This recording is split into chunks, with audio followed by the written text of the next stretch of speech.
Friends, ఇప్పుడే అందిన వార్త. తెలంగాణ బీజేపీలో కొత్త చిచ్చు, అధిష్టానం సంచలనం అంటూ లేటెస్ట్ అప్డేట్ అయితే రావడం జరిగిందండి. సో ఆ వివరాలు ఏంటంటే కూడా వీడియోలో తెలుస్తుంది. వీడియోని చివరి చూడండి, అర్థమవుతుంది. మొదటిసారి ఛానల్ వస్తే తప్పకుండా సబ్స్క్రైబ్ చేసుకొని చూస్తున్నారు కానీ లైక్ చేయడం మర్చిపోతున్నారు. వెంటనే లైక్ చేయండి. వీడియోలోకి అయితే వెళ్ళిపోదామండి. మున్సిపల్ చైర్మన్ ఎన్నికలు తెలంగాణ బీజేపీలో చిచ్చును రాజేశాయి. ఇక విచిత్రాలు ఈక్వేషన్లో గా మారడంతో పార్టీ అధిష్టానం పెద్దలు ఆరా తీస్తున్నట్టు తెలుస్తుంది. మున్సిపల్ ఎన్నికల పార్టీ ఇచ్చిన ఆదేశాలు ఏంటి, ఎంపీలు ఎమ్మెల్యేలు వివరించిన తీరేంటి, కాంగ్రెస్ బీఆర్ఎస్తో పొత్తులకు కారణం ఏంటి అనే దానిపైన డీటెయిల్గా రిపోర్ట్ కోరినట్టు తెలుస్తుంది. ప్రధానంగా బీజేపీ రఘునందన్ రావు పటన్ చెరువు ఇక మున్సిపల్ ఎన్నికల చైర్మన్ ఎన్నికల్లో బీఆర్ఎస్ అభ్యర్థికి ఓటు వేయడం చర్చనీయాంశంగా మారింది.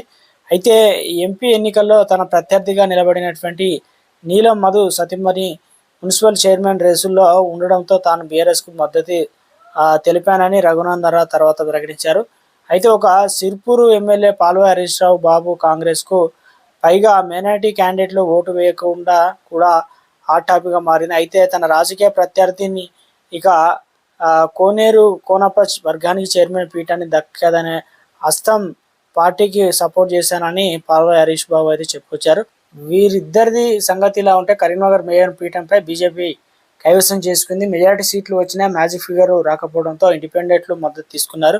ఎటగలో కరీంనగర్ మేయర్ సీట్ని బీజేపీ ఖాతాలో పడేలా శ్రమించారు బండి సంజయ్. అందరూ కలిసి బీజేపీ ఓడించాలని కుట్ర పండితే తాను సింగిల్గా ఫైట్ చేసిన మేయర్ పీఠంపైనే కాషాయం జెండా ఎగరవేశారని బండి సంజయ్ చెబుతున్నారు.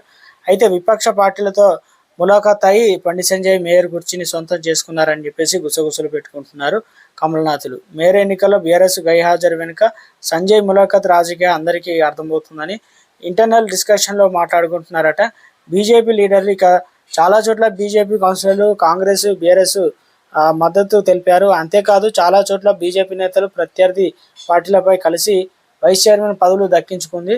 అయితే తెలంగాణ బీజేపీ నేతలు మరి ఒకరి మీద ఒకరు పైచేయి సాధించే క్రమంలో మున్సిపల్ ఎన్నికల్లో తాము సత్తా చాటామని, పలానా నేత కనీసం ఒక కౌన్సిలర్ కూడా గెలిపించుకోలేరని చెవులు కొరుక్కుంటున్నారట. మొత్తానికైతే రాజకీయ